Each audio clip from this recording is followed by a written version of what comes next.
So welcome to this edition of Leading in the 21st Century, Leadership Lessons from the Front Lines. In this podcast series, we interview leaders from various backgrounds and industries with the goal of understanding today's leadership landscape and to identify leadership best practices.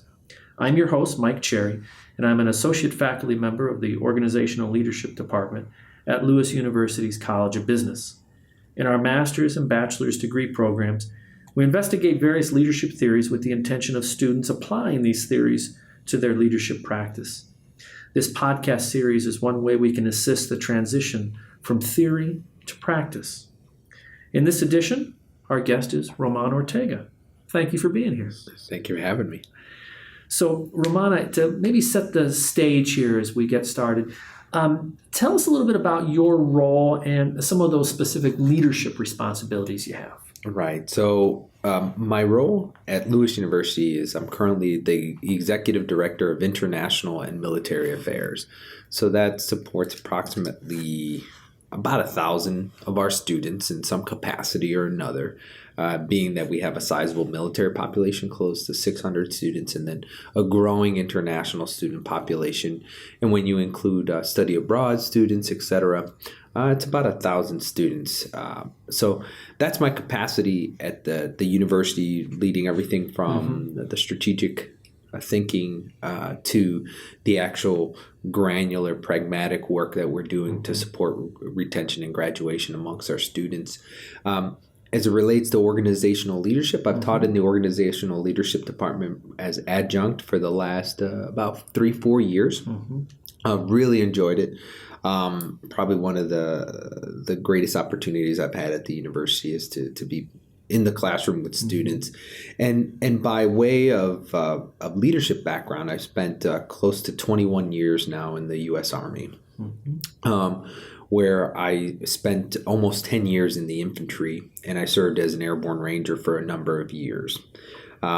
So the first fundamental of being an airborne ranger is leadership. So they put you through the gauntlet of military schools, everything from airborne school, air assault school, ranger school, which I graduated from and then served in Iraq as an airborne ranger.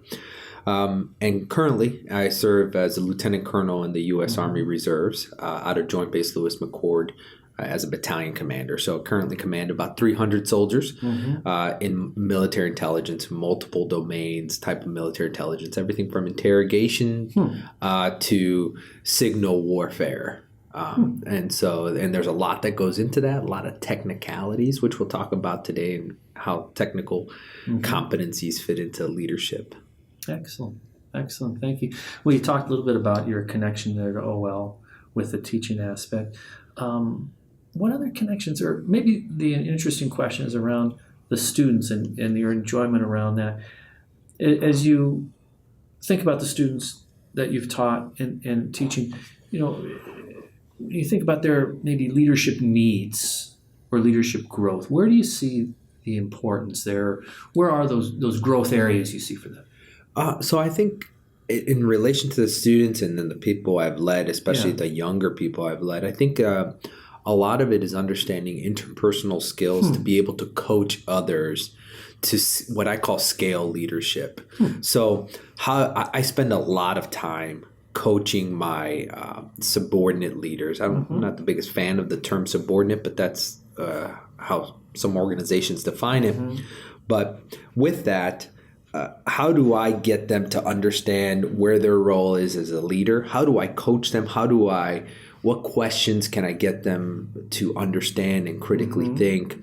So therefore, when they're working with their subordinate leaders, I'm scaling leadership, right? Because I by no means think of myself as some type of pontiff that says, as a commander, although I have that ability, Right. that's not an effective model. So I love doing that with the people I lead. I love doing that with the students, because when I'm with the students, I feel like if I can impart some type of leadership that I've learned, and then they can go out and just do even better and lead their people and lead organizations and be a better leader than I can be, then that's what I define as success. And it's where I really drive a lot of my sense of purpose is from leadership. Well, it's interesting, as you talked about your military background certainly our program, sometimes we think of the military, and rightly so, very hierarchical in leadership.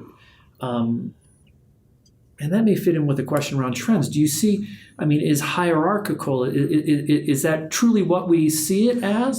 From the outsider looking in, is it hierarchical, or is there's more to it? So the structure is hierarchical, but I would tell you that it's actually very dynamic, and even more dynamic than in civil organizations. And really? I say yes. So I say this because, it's a very complex thing to lead warfare, right? Understand how to build ready units that could deploy based upon the multiple domain fronts that we have right now, whether that's asymmetric warfare, and that's with terrorism, to near-peer threats with China, Russia, to the evolving threats that we may not be even projecting, right? Right. So there's so much complexity that goes into that. Yeah. You could be hierarchical, say, do as I say, but then you're limiting your organization to be critically thinking of how, what's the next step? What's the next battlefront? Right. So if you take that transactional approach, all that happens is that you function decently as an organization, but you're never going to grow that organization to be what the country needs. Right. Which our country needs us to be the most lethal force in the world. Sure. So what I mean by that is, yes, I have the ability just to tell people what to do, but that only gets you so far. And people, the way that we're bred in the military is that they know that style doesn't work. Okay. It doesn't work. You can, maybe a sergeant yelling at a private, there's a point in time in basic training for that. Right. But once you get out into the real world, into combat, you yelling at me is like, what's going on here? The Army is very much a teamwork-oriented organization. So if you're being that basic in your leadership style, you're not going to win. Yeah. You're just not going to win. Right. And it's too complex, more complex, I think, than business in a lot of respects, because at the end of the day, if you don't make the widget, if you fail at selling your product, whatever the company, shareholders and whatnot, though, people die in my business, right? Countries lose wars. So that's the mentality that a lot of our soldiers take nowadays, especially our younger soldiers. It's inappropriate to necessarily be reacting that way. And we've defined it almost as toxic leadership now, which is a good thing. Right. What other trends do you see in our leadership landscape, whether that's military or not? Yeah. What other trends do you see? I see a trend towards more inappropriately servant leadership. Okay. Understanding empathetic ways to work with soldiers and the diverse backgrounds that they bring. So somewhat like I said earlier, the days of, you yelling at me isn't going to work with this population. Yeah. It isn't. It's about coaching. It's about being a cohesive team to work towards a shared understanding and a common vision. Whether it's society, that's where we have oriented them now, where they feel like they have much more of a say in their life and a much more of a say in how things go down. All right. And if you don't solicit that sense of purpose from them, they're just going to leave the military. Yeah. Or they're never going to help you achieve your common goals as the commander. I mean, we set the priorities and the mission per se, but you won't get there, which I would say back when I joined in the 90s, that wasn't the case. Okay, so there's been an evolution. Oh, certainly. Okay. I think we could look at society and agree that that's the case, where people are like, get asked for their opinion much more so than they used to be asked their opinion, I think. Right. At least I know that was the case when I entered in 98. No one cared what your opinion was. As a private, I don't care what your opinion is. Yeah. Do as I say. Right. And there's some of that. Sure. There's a point in time in the military where that's appropriate. Right. You're doing some offensive operation. Sure. There's no time to have a dialogue. But that's evolved in the military. And I think a lot of that has to do with society, and then just things that we've learned through studying leadership especially in the Army. Yeah. Well, that might be a nice segue to think about those leadership role models you've had. Yeah. And there may have been many, but who were or who are those leadership role models? So from a theory standpoint, I really love Stephen Covey. Okay. Now, he's a leader in his own respect in industry and obviously his prolific writing. Mm-hmm. So theoretically, I love the framework that he provides, the 7 habits of highly effective people, investing in people's emotional bank account, if you will, understanding your sphere of influence and what you can influence and what you cannot. I use those tenets, that those theories all the time with my soldiers. And I actually make them read certain chapters of Stephen Covey's 7 Habits of Highly Effective People. Now, from a professional, more personal standpoint, I pull a lot from George C. Marshall.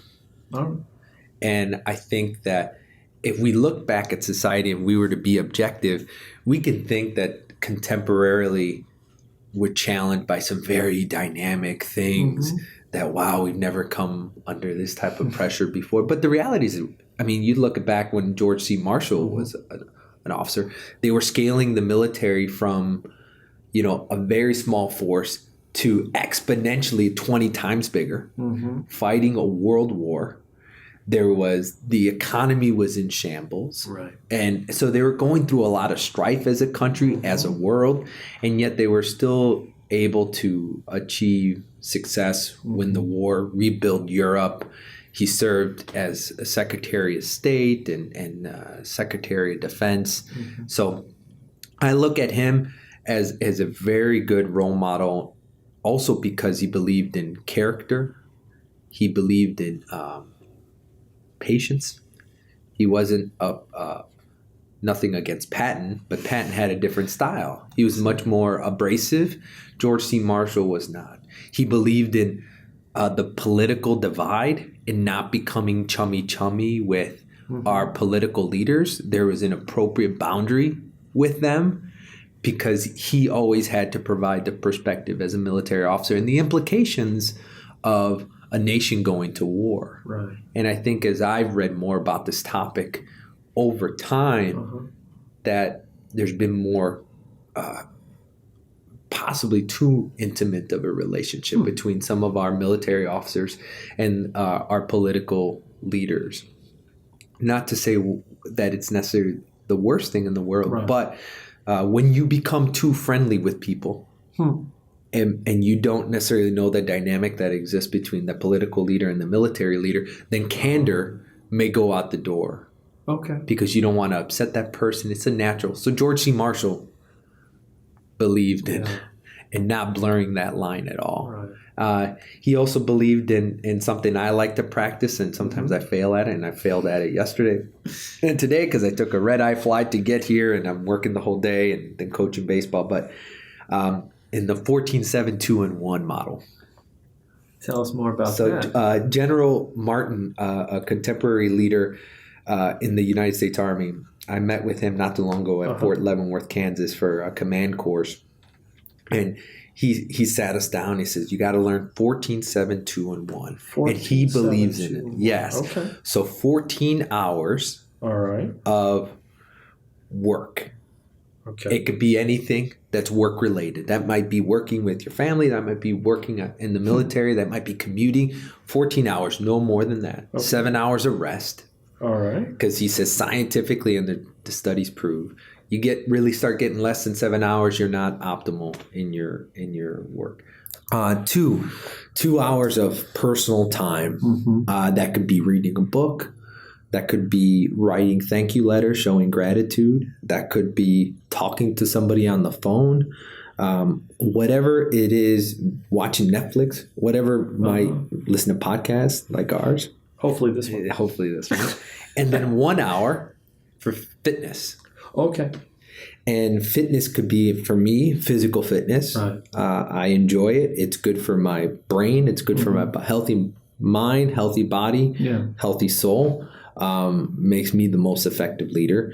But that also can be spiritual fitness, which is depending on how you feel about your spirituality, that could be some time to dedicate to that practice per se.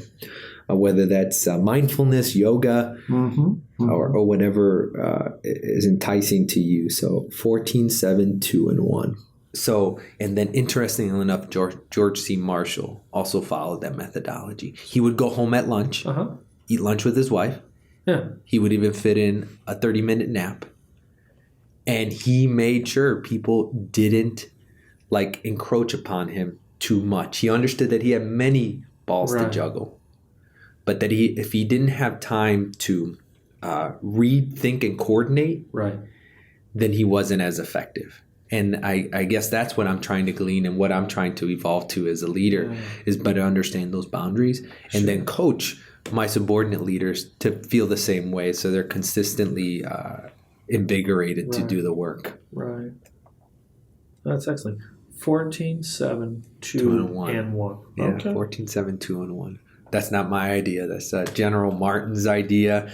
And I don't know where he pulled it from, but, you look back, and as I was reading about George C. Marshall as a recent, and he believed in the same methodology. Excellent. You've talked about candor.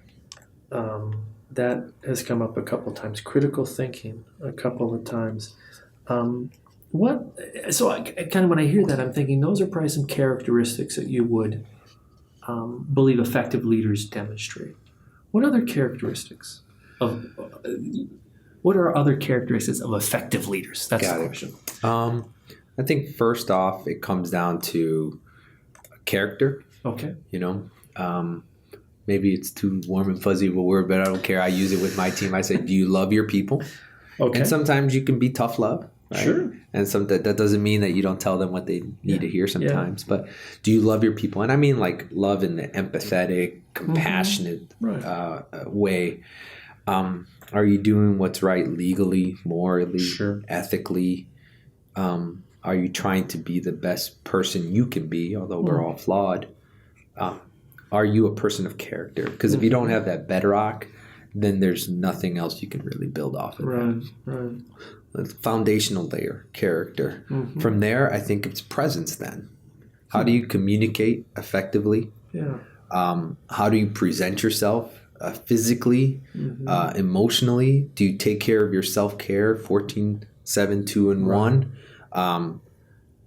Do you take time to read, think, and coordinate? So are you presenting yourself as a leader, or are you presenting yourself as somebody who's always under pressure and overwhelmed? And because sometimes that's what you need, right? Is somebody when there's chaos, just let's take a breath, let's calm everything down. And I guess that was very evident for me when I was in Iraq in 2005 and 6, which was the height of the wars, and we're in the middle of Baghdad, and that would be it. It was just sometimes that was the key.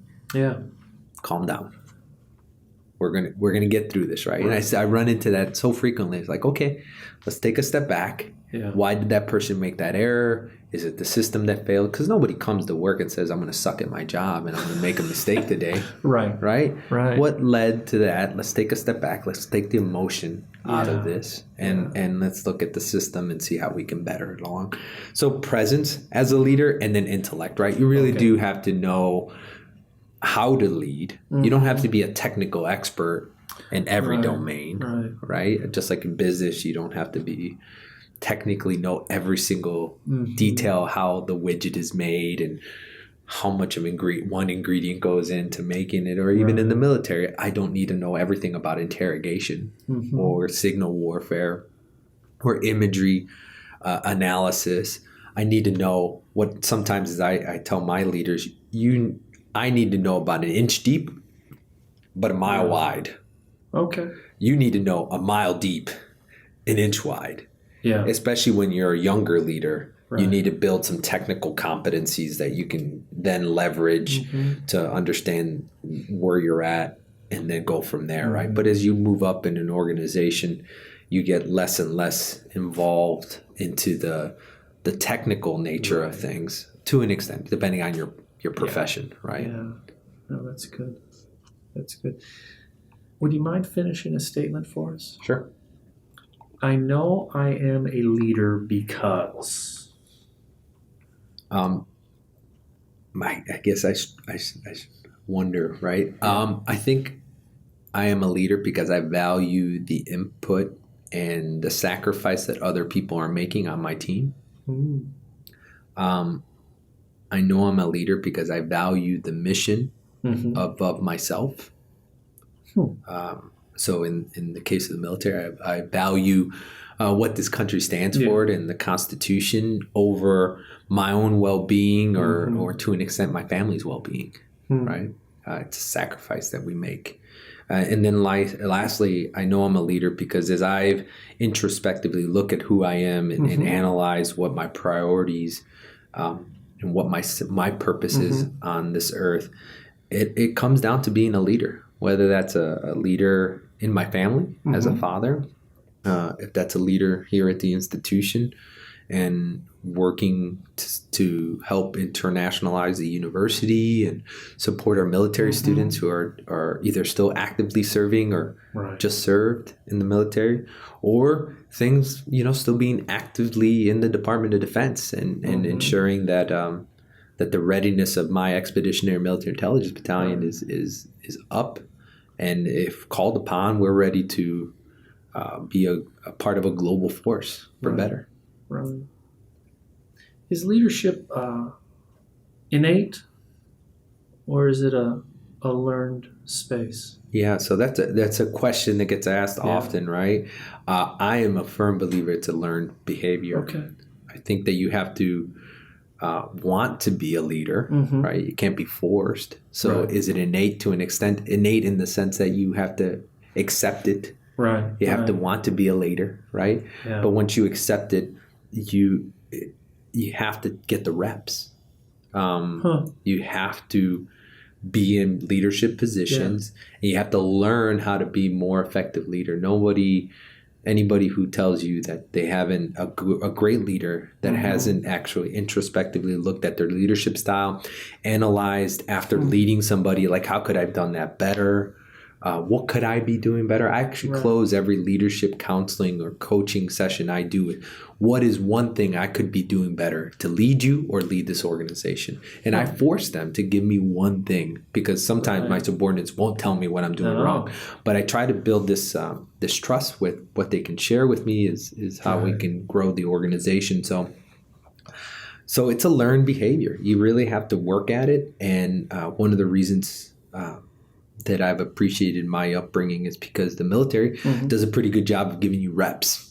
And like Malcolm Gladwell talks about, 10,000 hours, right?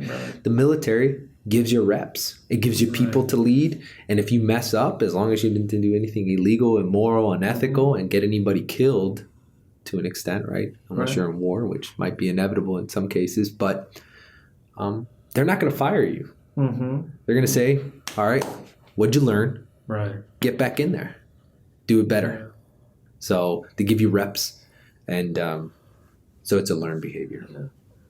It's a practice, it sounds like. Oh, for active sure. leadership is it's an activity, it sounds like. Oh, for sure. Yeah. Excellent. Well, Roman, thank you very much for your time and your knowledge. And for those listening, stay tuned for future editions of our podcast. Thank you very much, Mike. Thanks.